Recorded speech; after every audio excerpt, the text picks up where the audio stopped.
Hi, everyone. My name is Dr. Jamie Howard, and I'm a clinical psychologist at the Child Mind Institute. We are a national nonprofit that supports children and families with gold standard mental health care, advice, and resources, all online and accessible to everyone. During the coronavirus crisis, our telehealth services include diagnosis and treatment of mental health and learning disorders, 30-minute phone consultations, bereavement and grief support, and remote neuropsychological evaluations. That's just a sampling. Please visit childmind.org/telehealth to learn more. Today, we have a special Facebook Live in partnership with Student Success Network on the topic of trauma-informed care and how we can help young people cope in a healthy way. You can post your questions in the comments below, but we will begin with questions that have already been sent in by the Student Success Network. So, looking for the first questions. And so one question that I have is, what is trauma-informed care, and what does it look like in teachers and adults who are working with kids right now? So basically, trauma-informed is an expression that means you consider that children have been through a traumatic experience and how that might affect them. So that's sort of like your lens through which you interpret children's behavior. One thing that I like to say is, instead of saying, like, what's wrong with this kid? Like, why is he doing this? Why is she behaving this way? And kind of like an aggravated sort of tone, is to think, what happened to this child? Why is she behaving like this? Why is he doing this? What might have happened? And so I want to give a bit of a broad sort of overview of what the symptoms of post-traumatic stress disorder are, so that you can have a sense of what that might look like in a child who is a student and how it might manifest in a classroom or a virtual classroom. So first, a traumatic event is a situation in which someone is physically threatened themselves, or they witness it in someone else, or learning of the sudden, shocking death of a loved one. So basically, there's physical harm and danger involved in a true traumatic event. For a lot of people, the pandemic we're experiencing now is certainly a significant stressor, but not necessarily a trauma. And then for many people, it is a true traumatic event. And then after that, there are 4 clusters of symptoms that kids and adults can experience. So the first one is what we call re-experiencing symptoms, where kids have thoughts and images about the traumatic event kind of stuck in their head, going over and over again. So what that could look like in a child in the classroom is distraction. So they might seem sort of spacey, disinterested, and that might be because they're preoccupied with these sort of images or thoughts about a traumatic event. The next cluster of symptoms is what we call avoidance. So avoidance of people, places, things, activities that remind kids of the trauma. So if something about the classroom or the teacher or the peers in the class reminds the child of the trauma, it could become paired and they could want to avoid that. So we want to think about avoidance, maybe coming on late to a call, truancy, that kind of thing, considering it from a trauma perspective. What is he or she avoiding? What might be triggered by coming to class? The third cluster of symptoms is changes in thoughts and feelings. So typical feelings will be sadness, anxiety, irritability, but also numbness. So kind of like no emotion at all, pretty flat. And then the changes in thoughts, there tend to be 2 types of changes in thoughts. One, where you change, they're called assimilation beliefs. But what that really means is, like, you blame yourself. It's too hard to change your working model for the way the world works. So you're like, this must be my fault, and the world is fine. It's just I made a mistake. Or something called over-accommodation beliefs, which is where you say, the world is bad, people are bad, I'm not in control, I can't trust anyone. And so what we really want to help kids to do is to, ideally in trauma treatment, we find the balance, the way to find the middle path there. But those kinds of extreme thoughts would be an example of a PTSD reaction.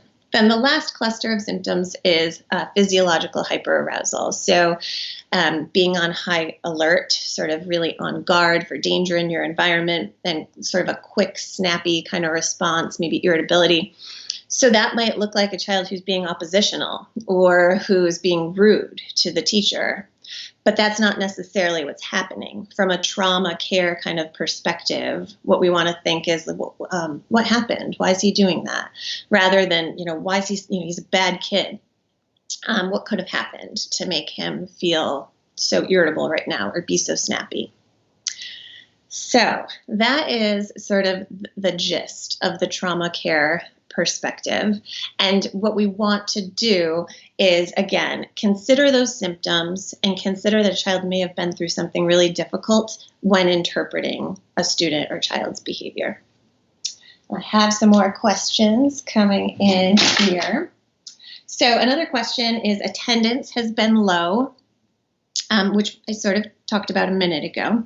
And I want to address it without being punitive or negative. What's the best way to reinforce virtual attendance engagement, knowing young people may be dealing with challenges at home?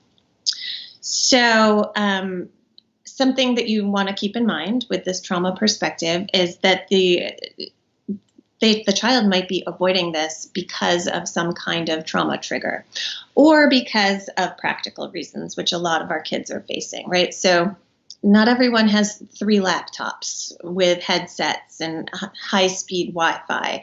So there are some real practical barriers to consider for kids. And when you want to be respectful to kids and encourage them to come on, talk about how you miss them rather than coming at it from a punitive angle, right? So that's one of the main things with a trauma perspective. When you come at someone aggressively or from like a punitive angle, it triggers a trauma response and then it gets even worse. So you want to sort of have a soft, more gentle approach where you say something like, I notice it's hard for you to get on. We miss you. What can I do to help? And then sometimes people don't know, especially people in the middle of a trauma.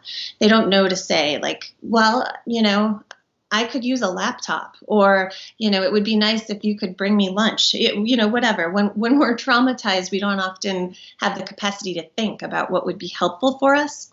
So if you as a teacher could come up with some suggestions and say them to the student, let him or her say no or yes, and take some of the onus off of them to come up with solutions for how to help them to be more engaged. Okay, so I have another question that just came in. Jennifer asks, how do you do an assessment of trauma during COVID-19 when you can't see the child in person? So it's certainly more challenging to do a trauma assessment when you can't see someone in person because we miss some of those more subtle or not so subtle indicators of mood, sort of like if someone's slumped or how they dressed or, how their self-care is, because we don't have as much of a gauge, but we can see them. And so we aren't totally flying blind. We do get to see people so we can see their affect. And more importantly, we can ask them a set of standardized questions. So we tend to follow very evidence-based protocols where I will have the symptom criteria for trauma and post-traumatic stress disorder right in front of me, and I can go through line by line to get a sense of what the person is experiencing.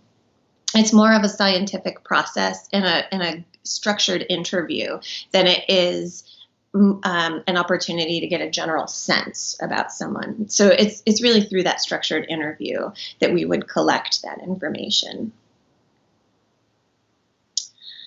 Another question I have is, how can I respectfully encourage a colleague to be more trauma informed and trauma sensitive?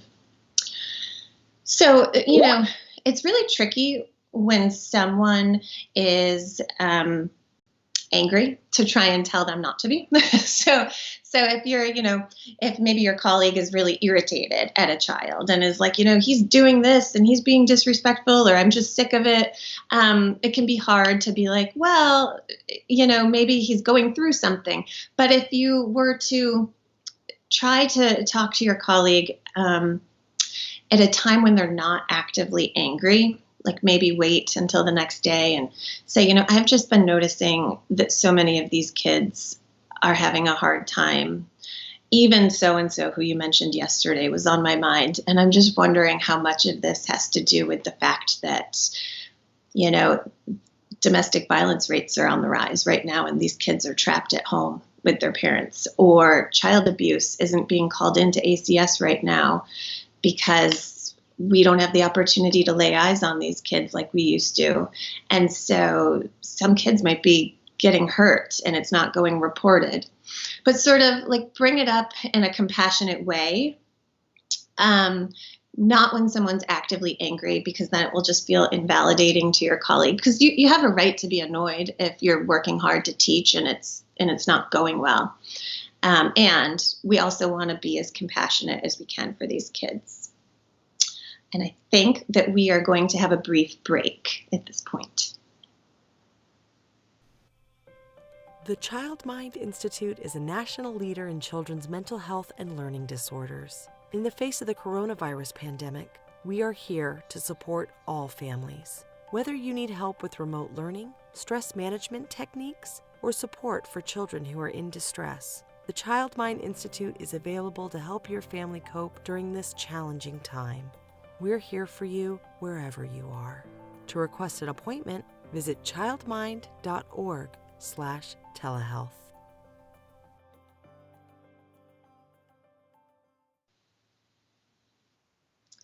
Okay, so we're back. Another question that came in is, how can we help students navigate the burnout that they're experiencing right now?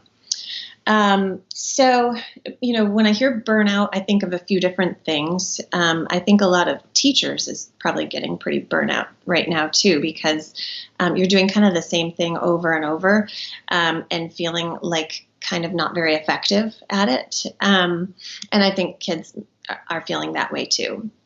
I think as much as possible, if you can have some variety and some positive feedback, that can decrease burnout. So by variety, maybe that means that you do small group lessons, or you switch up the format in some way, or you kind of go a little rogue to keep kids more engaged, because we don't pay too much attention when we think we know what's coming next. So to do something novel actually grabs our attention and can keep us more engaged, and that could decrease burnout. I think that, that's the gist of what I'd say for that right now. And in addition, maybe helping kids to have a little bit of fun could help. But that's not always possible right now. It's hard when we're doing the same thing day to day. Another question. So how can we best support the emotional health of parents who are in many cases taking over for instruction, as well as their own 9-to-5 jobs due to limited school capacity? So this is really hard. And this is a message that I really think is important for parents to have, which is to do the best that you can. So resilience doesn't mean that you do the best job ever, that you're the best teacher they've ever had, or that you thrive necessarily under these conditions. It's more that you put one foot in front of the other, and you keep going, and you do your best to meet developmental milestones. So I think as much as you can help parents to lower the bar, in that they're not going to be able to accomplish what teachers would during the school year, and instead to equip parents with the overall kind of general benchmarks that you would like your kids, your students, to meet for that academic year, that could be very helpful, so that they don't have to think about all of the nitty gritty, but they can feel really good focusing in on like certain literacy skills, numeracy skills, and know that they've got the basics covered.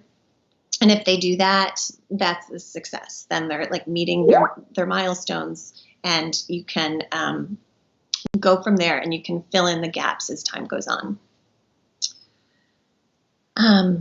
Another question from Student Success that I have is, a young person I care about is uncomfortable speaking openly in her home.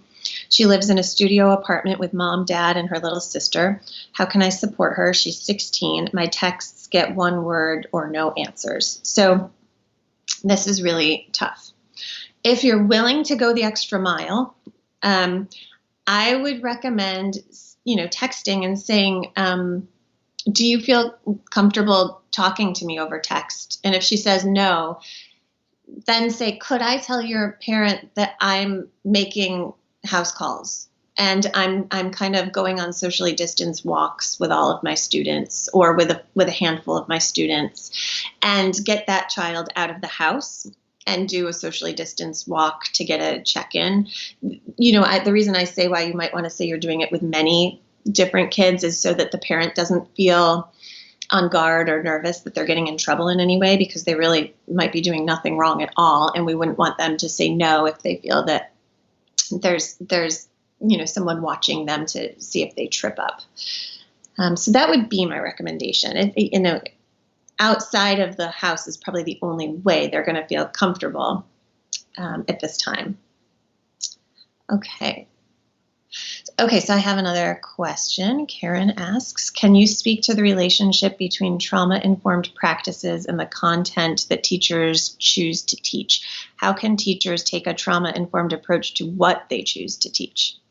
Okay, that's interesting. Right, so I was talking more about the how, the process, and less about the what, the content. So, I don't know the extent to which there are formalized curricula that you need to stick to, but certainly it would make sense to know your demographic.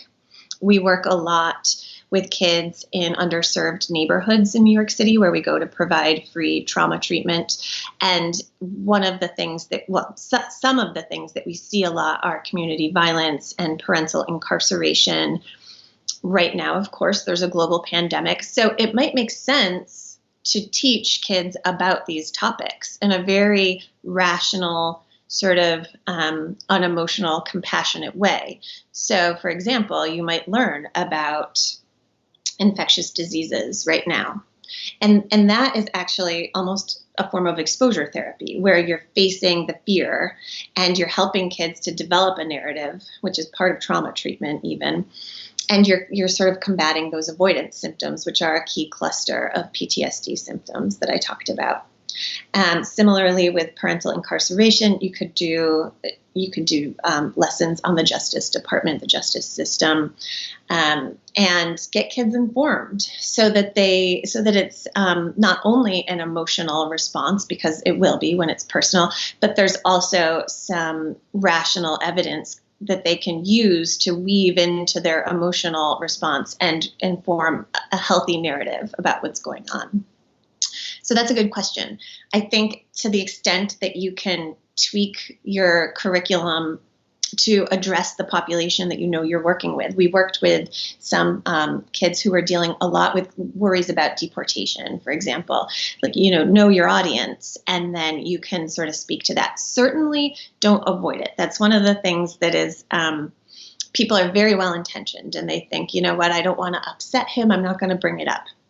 But that's like the opposite of what we recommend, actually. We want you to talk about trauma topics with kids, not necessarily telling them, tell me in detail what happened to you, because that's not a teacher's place necessarily, and there's no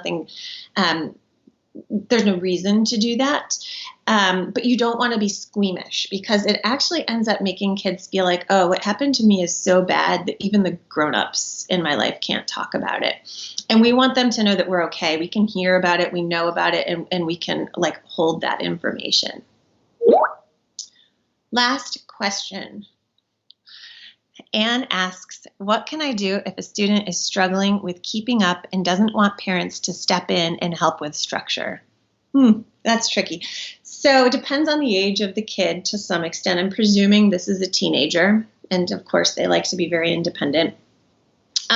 So what I would probably do is say, okay, I will brainstorm with you. I'll do 3 tries. We can do 3, conscientious problem-solving attempts before I talk to your parents. So it's on you, right? Let's see if we can do this. The first is, let's talk about your study space. You can't keep doing your class on your bed, right? I'm seeing so many kids doing school and therapy and everything on their bed, and then they're supposed to fall asleep at night there when that's become so associated with stimulating activity. and then they don't sleep, and yada yada. The cycle continues. So you could talk about that as one problem solving step. They might need to wake up earlier. You could say to them, let's review when you're going to bed and when you're waking up. If you're going to bed at 2 a.m. because you're making TikToks, and then you're supposed to wake up at 6 for class, but you can't, then we gotta cut off the electronics earlier. So let's try that. Maybe they're doing Zoom calls with their friends because they really want to see them. Maybe they don't understand the content. Maybe it's really hard for them because they have a learning disability. Maybe you need to supplement the Zoom with like more readings for them to do. If they're not very auditory learners and they need more experiential, maybe you can send them to some websites to like see experiments or something. But those are just examples off the top of my head of 3 different problem solving strategies that you could try. And then you can say to the child, like, I wanted you to have this opportunity to be independent, and it's my job as an adult to make sure you're learning. And so I have to tell your parents at this point. And you do. There comes a point where you respect their independence, but they are children, and the parents need to know, like, maybe they can just take their phone from them before they go to bed at night and the problem is solved. So always best to try that first, but then don't be afraid to reach out to parents. Okay, so I think this was the last question. So let me just say that I want to thank you all again for joining me. I hope it was helpful, and remember, we're here every day and we look through your questions daily. The Child Mind Institute is here to help with the mental health and parenting needs of this coronavirus crisis, no matter where you are. Please visit childmind.org/telehealth to learn more about the incredible variety of remote telehealth resources that we have available during this time for children, teens, and young adults. Be safe, and thank you.